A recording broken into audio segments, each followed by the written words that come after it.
नमस्कार दोस्तों, हमारी आज की इस कहानी का नाम है घटिया औरत। आज रश्मि के घर में घर की बहू लक्ष्मी का आगमन हुआ। रश्मि फूले न समा रही थी।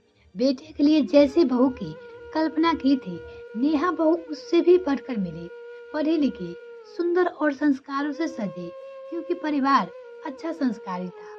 रिसेप्शन में सब मुझे बधाइयाँ दे रहे थे। मधु बहुत अच्छी है बहू, और बहुत सुंदर भी है। मधु का मन गदगद हुआ जा रहा था। एक ही बेटा था। बड़े अरमान से मधु कोहरा समय सोचती रहती थी कि खूब अच्छे से रखूंगी अपने बहू को। बहू नहीं, मैं तो बेटी बनाकर रखूंगी। और कौन है घर में खुशी हंसी जीवन बिताएगा। मधु ने अपनी सास की बहुत तरक्कियां बर्दाश्त की थी। पहले जैसे था होता था कि कई बहुएं होती थी कि एक से झगड़ा हुआ तो दूसरे के पास चली गई, और सासों का रुतबा खूब होता था। पति महोदय भी कुछ नहीं बोल सकते थे अपनी माँ के आगे। लेकिन मधु ने सोच रखा था कि मैं अपनी बहू को परेशान नहीं करूंगी। मेरी सास ने मुझे बहुत परेशान किया। मधु ने बहू के आते उनसे कहा कि मेरी सास ने तो बहुत परेशान किया था मुझे, लेकिन हम दोनों सास बहुएं खूब हंसी खुशी से रहेंगे। जबकि बहू मधु को पास ज्यादा दिन रहना भी नहीं था, क्योंकि बेटा गुड़गांव में नौकरी करता था। कुछ दिनों के बटे आए थे, फिर दोनों चले जाएंगे। लेकिन ये क्या, मधु के मन का कुछ और भी नहीं हुआ। एक हफ्ते बाद बेटे और बहू चले गए। लेकिन यहाँ से चले जाने के बाद बहू का कोई फोन वगैरह नहीं आता था, और जब मधु फोन करती थी तो उठाती नहीं थी। मधु के बेटे से शिकायत करती कि नेहा फोन नहीं उठाता, तो वो भी अनामनी में करके बात टाल देता था। फिर 2 महीने बाद होली का त्योहार आया कि फिर बहू बेटा घर आए।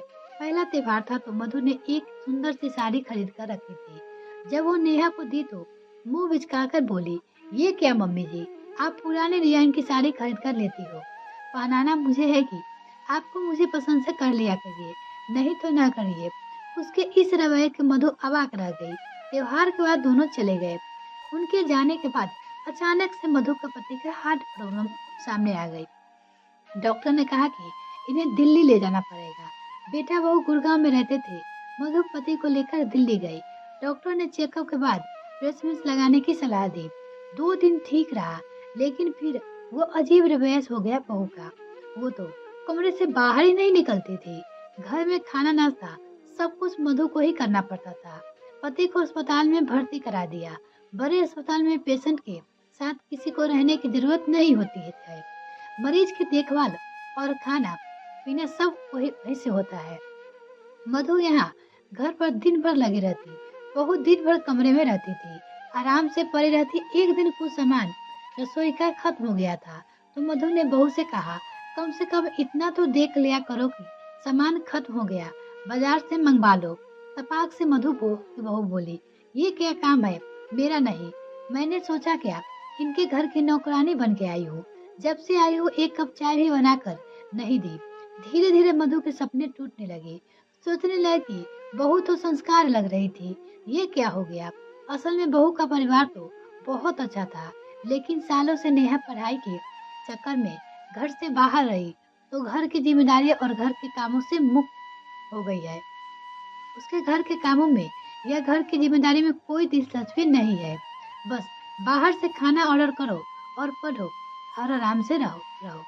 फिलहाल ऑपरेशन कर मधु के पति के साथ वापस आ गई। वहाँ पे बेटे की नेहा ने कुछ कहा होगा कि मम्मी आई थी तो तुमने कोई काम नहीं किया, मम्मी की हेल्प नहीं की। इस बात पे दोनों में कहासुनी हो गई। दूसरे दिन बहू ने मधु के मोबाइल पे मैसेज किया कि बहुत घटिया औरत है आप, बेटे के कान भर के गई हो मेरे खिलाफ। मेरे घर तोड़ने आई थी आप। मैंने काम नहीं किया तो क्या हो गया, मेरी काम ना करने की आदत नहीं है। आप तो सिर्फ खाना ही तो बनाया, जो अपने घर करती थी वही यहाँ किया। इसमें इतना बवाल मचाने की क्या जरूरत थी। मधु पे तो जैसे घरों का पानी गिर गया। और जबकि उसने बेटे को कुछ नहीं कहा था।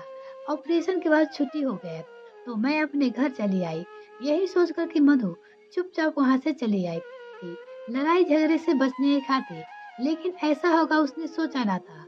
बहू के मन में हमारे लिए कोई आदर भाव नहीं है, तो ऐसे रिश्ते का क्या महत्व। आज मेरी बहू मेरी आंखों से गिर गई थी। ये कहानी आपको कैसी रही कमेंट सेक्शन में लिखना ना भूले। इसी तरह कहानी सुनने के लिए जुड़े रहे हमारे साथ। तब तक के लिए धन्यवाद दोस्तों।